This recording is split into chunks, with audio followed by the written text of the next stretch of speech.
Hi, I'm Joanna. And I'm Eric, and we're going to talk about our plans for professions in Dragonflight. Professions have been a staple of World of Warcraft forever, and they've seen lots of really cool incremental updates over their life. But for Dragonflight, we want to do something a bit different. We really want to rethink professions and figure out how to make them part of your identity as a player, if that's what you want. We really want to make sure that professions feel fun and relevant across all levels of gameplay. That brings us to our first update, something that we're calling crafting orders.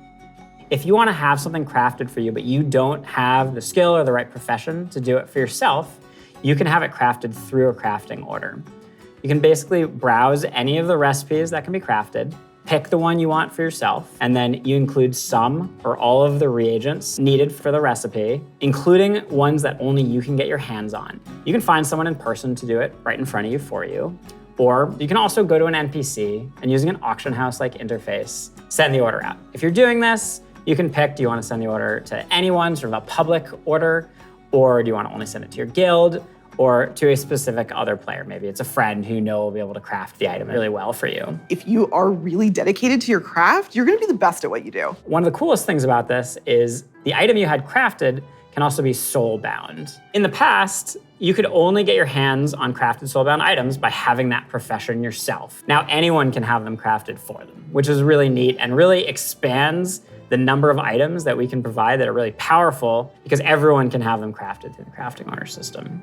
This is also really cool because it means as a crafter, you can start building your client base. People are going to come back to you to get certain items. Maybe you're the best at making it, or you always throw in a little something extra. You're also going to be leveling up your profession. It's going to be really great. So the first time you go to craft, you're going to notice a lot of different things, but probably the biggest is the introduction of quality, both to your crafted items and your gathered reagents. Quality works in a pretty simple way. If you craft something that's a higher quality, it's just going to be better. For a piece of gear, that probably means a higher item level. If it's, for instance, a potion, that might mean a more powerful effect at a higher quality.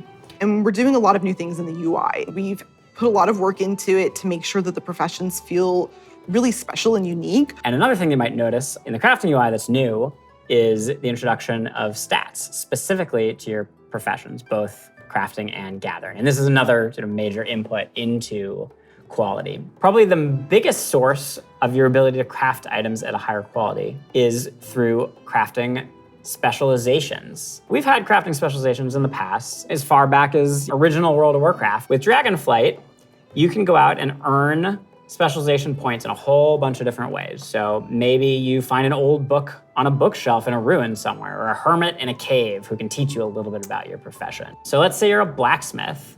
You might decide that first you want to become an armor smith.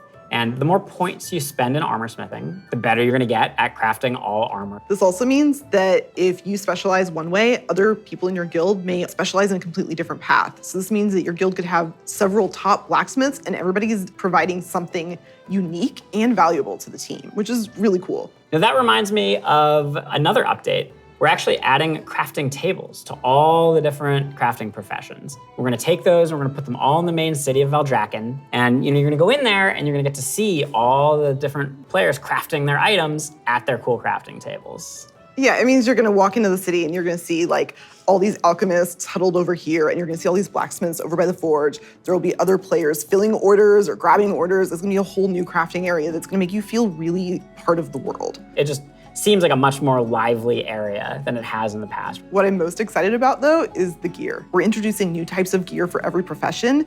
And when you go to say mine a node, you're actually gonna just switch into that gear. It's gonna be really great. You're not gonna have to carry that stuff around in your backpack anymore. There's actually gonna be dedicated slots for each of your pieces of gear. But I'm a numbers guy, I love progressing. All pieces of profession gear will have those special stats that we mentioned before on them. And as you get your hands on better versions of the gear, it's really gonna help you get better at your profession. I can't wait. Thank you for tuning in to the Dragonflight Deep Dive. You've heard a lot about the content and changes coming in Dragonflight, and we've got a lot more in store for you in the coming months. Until then, we'll see you in Azeroth.